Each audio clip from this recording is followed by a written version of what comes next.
Well, hello everybody. Welcome back to Weird Wednesday at BaloneyBrain.com with my compadre, used toy, or John House, and I'm Daryl House. Some people call me the suburban hobo. We've got some great stories for you this week because, as they say, 'tis the season. Of course, it's cold and flu season they're talking about, and at the moment, I am an unwilling participant. So if I have to clear my voice or snuffle my nose, please forgive me just a little bit. I want to start out this week though with this great story I read. Last week we had the crazy guys up in Ocala that were snorted the ashes of the Great Danes. This week in the same neighborhood, Wow. we have. Well, I've mentioned Ocala is kind of like central Kentucky. You know, it's farm country up there and horse farms. It's a beautiful area. But Reddick is a little town outside of Ocala, and when this woman arrived home the other day, she pulls into her driveway, and the car is just doing one of these numbers, and she can't figure out what's wrong until she gets out of the car and realizes that someone stole 300 square feet of pavers. Her whole driveway was gone. Her whole driveway, which begs for me two questions. Number one, how much time did they have to accomplish this theft? And the other is like, what did they put him into hauling away, and who didn't see? How many people would it take? Did they bring like a small army division or? This is not like changing a light bulb. How many people did they take? This honestly would require, I would think, a staff, perhaps a cast of thousands. I don't know. Only in Florida. Well, you say only in Florida. This week I am starting to believe you because for a couple weeks running, we've been hitting the bestiality thing. Oh no! And in Florida again. A Florida man accused of having sex with a miniature donkey named Doodle, and he says he's protected by the United States Constitution. Well, are you telling me he tried to diddle a doodle? Well, my favorite part of this story is that they offered him a deal, and he would have to go a psychosexual evaluation and possible treatment, STD testing, no contact with children, and no ownership or possession of any mammals, and revocation of his license to work in horse racing. So the guy that's doing the donkey works in horse racing. Well, now, again, this begs the question.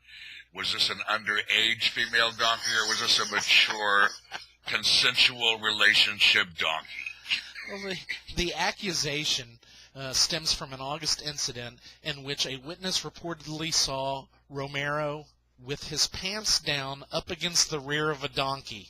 Yeah, I'm guessing that might be kind of a clue to passersby. Too much. Well, again, Florida. The truth is, I really don't have to go very much past my newspaper to come up with these stories because it's Florida. And in our defense, because I've lived down here 37 years, in our defense, most of us are not original Floridians. Everybody along the East Coast, they're all from New England. They're from New York, New Jersey, Massachusetts, because they get on I-95 and they just come south, and you end up in Florida that way. And on the west coast of Florida, over Fort Myers, St. Petersburg, Sarasota, Naples, all that, that's all the Midwesterners who just jump on I-75 out of Ohio, Kentucky, Indiana, Michigan, and they all just take it, and I-75 leads you to the west coast. So we have all these wackos from all over the country, so they're not native Floridians. My wife is one of the few native Floridians that okay, maybe that's not a good example either. Just kidding, honey. You know I love you madly. Anyway, in Holly Hill, which is a suburb of Daytona, I've actually played at the Holly Hill Library before. I have been there. There was a food fight that ended up with somebody dead. Now, the reason for the food fight, Wow. Holly Hill cops say Thomas Hahn, 55 years old, gunned down his drunken roommate during a feud over how to prepare pork chops. This wasn't a fight over give me that pork chop or I'll kill you. This was like, how are we going to cook these? We're going to do it like this or I'm going to kill you. Only in Florida. Well, I'm not going to argue with you the next time you want to cook dinner. Police are still grilling the suspect. Well, if we're going to go to the puns, I came up with this one. Chance of love deflated. Benjamin Green allegedly steals a Miley Cyrus-themed blow-up sex doll. A 22-year-old North Carolina man is facing shoplifting charges after he allegedly stole an inflatable sex doll that looks like pop singer Miley Cyrus. Now, the thing that, I'm a fairly well-read guy. I didn't even know such a thing existed. Yeah, well, I get that, but again, Miley's kind of cute. She's at least she's old enough for it to be consensual. This is no donkey thing we're talking here. She's a good-looking girl here. Yeah, but isn't there something kind of, I don't know, just something kind of creepy about that? Is blow up more creepy than wind up? I guess Well, I found this story, and I'm going to leave it to you after this because I don't know if I can get any further. There was again last week we had a story about a poll, and there's a new poll out there that shows that Christmas shopping is about dollars and cents. Researchers at Washington State University have found that certain smells make customers spend more money. People who seem to be exposed to simple scents such as citrus and pine have been found to spend 20% more than those in stores with no scents or no complex aromas. So as far as the no scents goes, I'm thinking that maybe we should remove all the scents from Congress and Washington. Oh, maybe that's already been done. They have no scents in Washington now. It all Merry comes Christmas. down to dollars and cents. And no cents. Absolutely.